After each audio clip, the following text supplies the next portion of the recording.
À l'occasion de leur troisième festival d'hiver, les étudiants du Collège des Udistes ont pris la décision unilatérale et irrévocable de fonder l'AGEAM, Association Générale des étudiants alpinistes de Montréal, dont le but principal est de tenter l'ascension du Mont-Royal. Oui, du Mont-Royal, qui, alpinistiquement parlant, doit être considéré comme invaincu. En effet, on ne retrouve pas ce nom dans la liste des grandes victoires de l'alpinisme. Ce mont si près de nous, personne ne s'est encore demandé s'il avait déjà été vaincu ou non.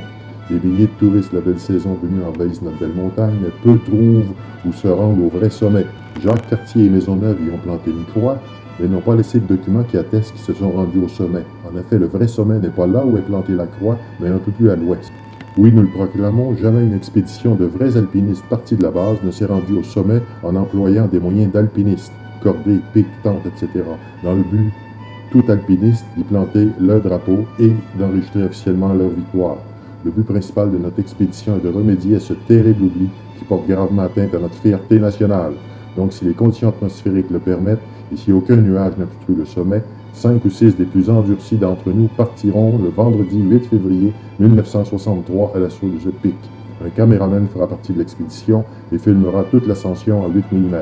Le camp de base sera établi vers 13h30 sur la place Ville-Marie, où nous procéderons à une dernière vérification de notre équipement. Pic, tente, sac à dos, corde, pic, piolet, piton, lunettes d'altitude. Puis à 2h, bien encordés, nous emprunterons la rue McGill, tournerons à gauche la rue Sainte-Catherine, puis à droite sur Drummond pour arriver enfin au flanc sud, par lequel nous avons décidé de tenter l'ascension. Le flanc nord présente en effet trop de dangers d'avalanche à ce temps-ci de l'année, en plus des périls que représente l'intense circulation sur le boulevard Kennywood. Après avoir installé le camp 2 près de la rue des Pins, le camp 3 près du chalet, notre colonne s'ébranlera pour la dernière étape et non la moindre, celle qui mènera à plus de 664 pieds au-dessus du niveau de la mer, c'est-à-dire au sommet. Voici un plan détaillé de notre itinéraire. Le 8 février sera une date qui restera marquée dans la mémoire de tous les Canadiens. Ce jour-là, si tout va bien, un grand oubli sera réparé. Notre fierté nationale nous sera redonnée. Je termine en citant la devise de notre association, Père Ardois, Ad de Summit, ce qui se traduit par toujours plus haut.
mesdames, messieurs, on parlera beaucoup du sommet du Mont-Royal.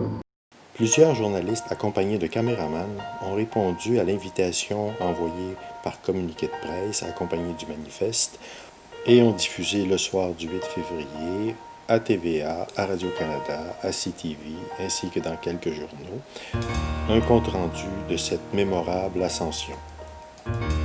Cet exploit et la couverture médiatique qu'il a suscité auraient pu rendre célèbre notre beau collège dès 1963 si le présentateur de la télévision n'avait pas commis l'erreur d'associer l'exploit à l'Université de Montréal en confondant le sigle AGEAM et AGEUM.